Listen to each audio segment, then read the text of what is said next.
Pendeta Ezra Soru naik pita ketika dianggap kafir. Mungkin kalian sering mendengar beberapa pendapat tentang kata kafir seperti apa. Namun perihal kafir ini sering dibenturkan di berbagai hal yang membuat keadaan menjadi seperti air dan api. Untuk menyingkat waktu, langsung simak saja penjelasan dari Pendeta Ezra Soru dan Ustadz Adi Hidayat. Banyak kali orang Islam menggunakan kata kafir ini untuk menunjuk kepada orang Kristen atau bahkan semua yang bukan Islam, ya. Nah, kalau kita melihat bahwa memang hubungan antara Islam dengan agama-agama yang lain seperti Hindu, Buddha, Konghucu dan lain sebagainya kelihatannya tidak terlalu bergesekan, tapi khusus dengan Kristen itu Islam merasa sangat bergesekan dengan Kristen. Ya, mengapa? Mungkin karena ada kesamaan atau kemiripan di dalam ajarannya atau kisah-kisah baik di Alkitab dan juga di Al-Quran, menyangkut Abraham atau Ibrahim, menyangkut Maria atau Miriam, Musa, Adam, bahkan Yesus yang disebut di sana sebagai Isa Al-Masih. Juga mungkin karena dua agama ini adalah agama yang bersifat misi, di mana mau memberitakan tentang apa yang diimani kepada orang lain, dan karena itu maka gesekan itu antara Kristen dan Islam lebih terasa ketimbang Islam dengan agama yang lain, sehingga memang banyak kali orang Kristen disebut sebagai orang kafir. Orang Kristen itu kafir atau tidak, itu benar atau tidaknya itu tergantung dari soal definisi apa itu kafir. Ya, saya kira di sini mungkin ada dua definisi yang juga dipegang. Misalnya ya, kalau kafir itu dianggap atau didefinisikan sebagai tidak bertuhan atau tidak mempunyai sesembahan alias ateis. Ateis itu orang yang tidak percaya ada Tuhan atau percaya bahwa Tuhan itu tidak ada. Ya, misalnya orang-orang seperti Ludwig Feuerbach juga yang mengatakan bahwa agama itu sebenarnya hanya mimpi dari manusia kasta rendah, itu seorang ateis dari Jerman. Juga Friedrich Nietzsche yang juga mengatakan bahwa God is die, Allah sudah mati. Dia memperkenalkan filsafat atau teologi Allah mati. Nah, kalau ateis, kafir itu diartikan sebagai tidak bertuhan atau ateis, maka adalah salah kalau menuduh bahwa orang Kristen itu adalah kafir. Mengapa? Karena orang Kristen itu bertuhan. Ya, kita bertuhan. Kalau kita bertuhan masa dikatakan kafir? Kalau kita mengikuti definisi ini. Karena itu juga maka semua yang bertuhan itu entah Tuhannya itu batu kah, kayu kah, apa, tidak peduli. Yang penting dia ada sesembahan, dia bukan ateis, maka dia tidak bisa disebut kafir. Itu kalau kita mengikuti definisi bahwa kafir itu sama dengan tidak bertuhan atau ateis. Tapi ada definisi yang lain ya soal kafir ini. Definisi kedua ini mungkin mau mengatakan bahwa kafir itu didefinisikan sebagai orang yang tidak termasuk di dalam agama kita atau orang yang tidak seiman dengan iman kita. Nah, kalau definisi ini yang dipakai, maka apa yang dikatakan oleh orang Islam itu benar, bahwa Kristen itu kafir. Ya karena apa? Ya karena kita tidak mempercayai apa yang mereka percayai. Kita tidak memeluk iman seperti yang mereka percayai. Nah, maka dengan definisi ini memang ya betul juga bahwa kita kafir bagi atau di mata mereka. Ya, kalau kita konsisten dengan definisi ini, maka bagi saya adalah bahwa semua agama juga termasuk Islam juga kafir. Si Habib Rizik juga kafir. Semua saksi-saksi itu orang-orang FPI semua juga kafir juga. Kenapa? Karena pada dasarnya semua yang tidak sama dengan saya, semua yang tidak beragama sama dengan saya, semua yang tidak memeluk keyakinan saya adalah kafir. Nah, Islam kan tidak percaya apa yang Kristen percaya, berarti Islam juga kafir. Ya, maka sekali lagi semua agama pada dasarnya adalah kafir bagi agama lain, ditinjau dari definisi yang kedua ini. Maka pada waktu orang bilang kita kafir, kita juga bilang sama, kamu juga kafir. Saya kafir di mata kamu, kamu juga kafir di mata saya. Nah, saya kira kita tidak pusingkanlah Islam mau bilang kita kafir kah, terserahlah. Kenapa? Karena pada saat mereka bilang kafir, karena apa? Karena kita tidak percaya iman Islam. Iya, tapi Tapi pada saat itu juga kamu juga kafir. Kenapa? Karena kamu tidak percaya apa yang saya percayai. Saat kamu tidak percaya Allah Tritunggal, kamu tidak percaya Yesus Allah Tuhan, Yesus Juru Selamat, dan lain sebagainya. Saya tidak sama dengan kamu, kamu anggap saya kafir. Tapi kamu juga tidak sama dengan saya, berarti kamu juga kafir. Jadi marilah kita saling mengkafirkan. Ya, kita kafir mengkafirkan. Nah, tapi ya disayangkannya adalah kok sesama kafir kok saling mengkafirkan. Nah, ini jadi pusing kita dengan hal seperti ini. Nah, hal seperti ini menurut saya adalah sesuatu yang harusnya, kalaupun kita misalnya percaya bahwa ini si A, si B, si kafir ya, tapi dengan mengucapkan itu di dalam suatu konteks pluralisme atau juga kehidupan yang begitu plural, dan dengan nada kebencian dan seolah-olah paling benar, saya kira kita kembali saja. Kalau memang mau pakai definisi kedua, ya saya kafir bagimu, tapi kamu juga kafir bagi saya. Selesai. Jadi tak usah pusing. Ya, yang bilang kita kafir juga kafir. Titik. Di Quran itu ada 3 jenis kafir, 3 jenis kekufuran. 1 kafar, 2 kafir, 3 kufar. Itu beda. Baik, lihat 1 kafar, jamaknya kafaru.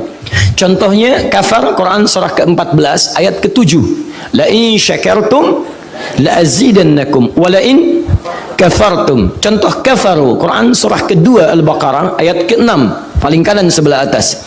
Innal ladzina kafaru sawa'un 'alaihim a anzartahum am lam tunzirhum la yu'minun. Menggunakan kata kafaru.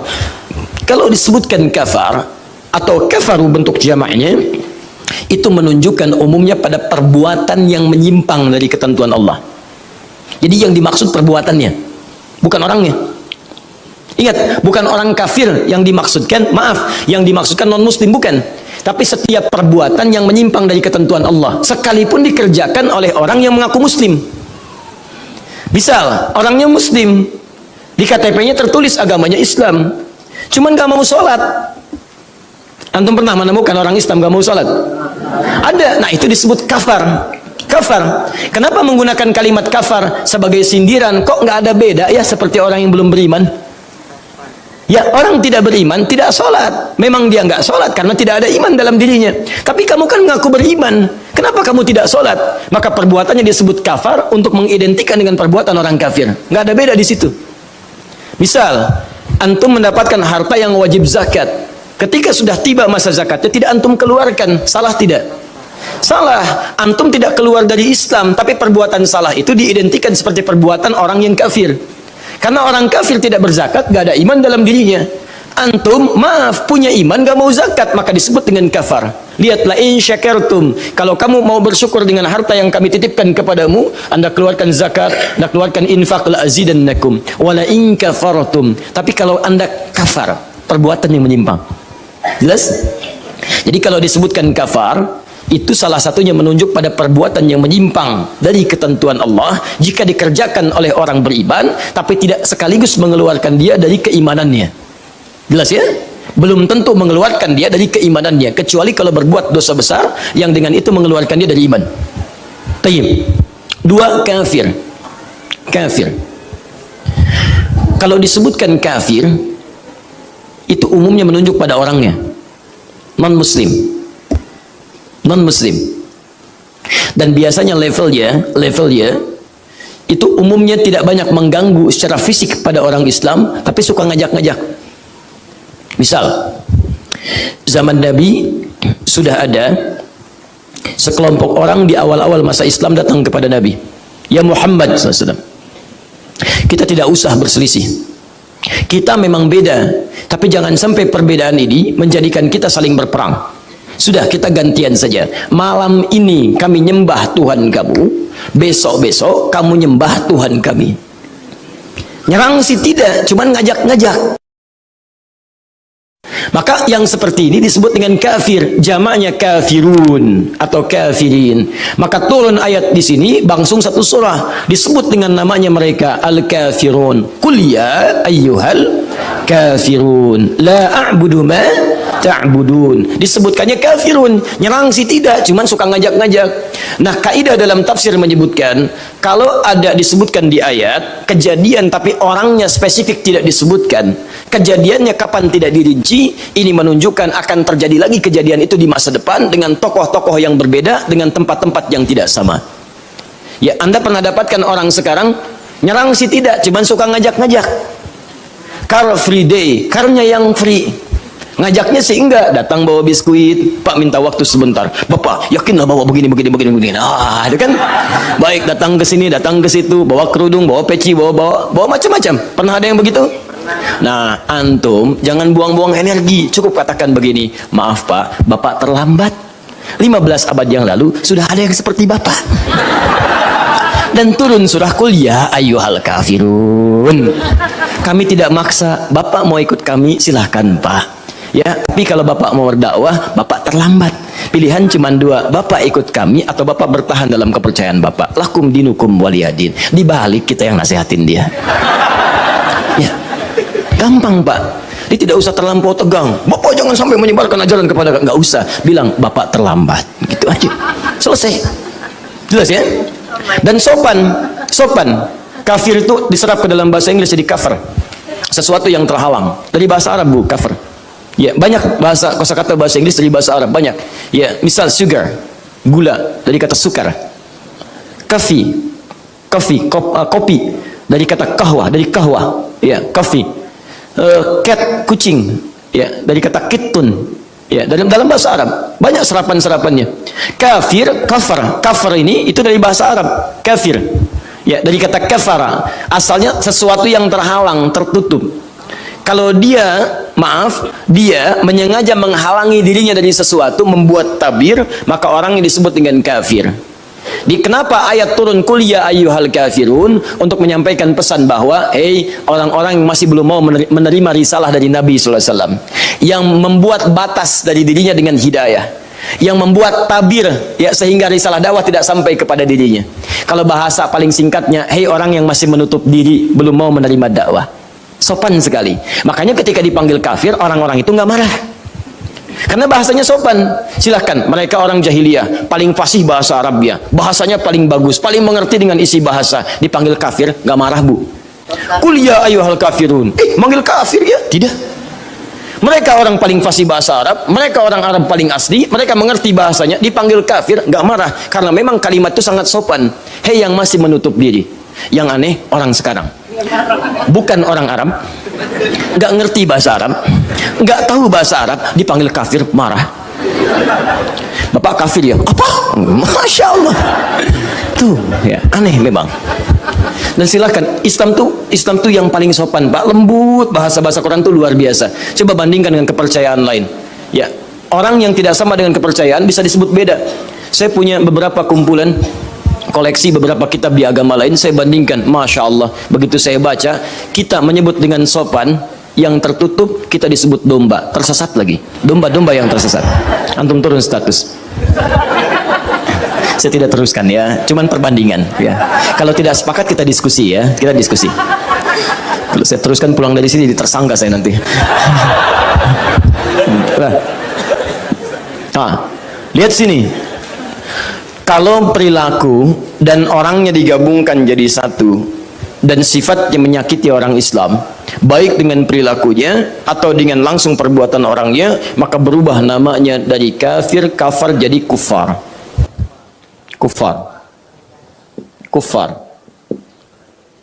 Misal pemikiran yang menyerang Islam, budaya yang meruntuhkan nilai-nilai Islam, perbuatan yang memojokkan Islam, sekalipun datang dari orang Islam sendiri, atau orang-orang non-muslim yang mau menyerang orang Islam, menghancurkan orang-orang Islam dan sebagainya, maka pada hal yang demikian ini ada ketegasan bagi kita untuk mempertahankan nilai-nilai keislaman dan keimanan kita.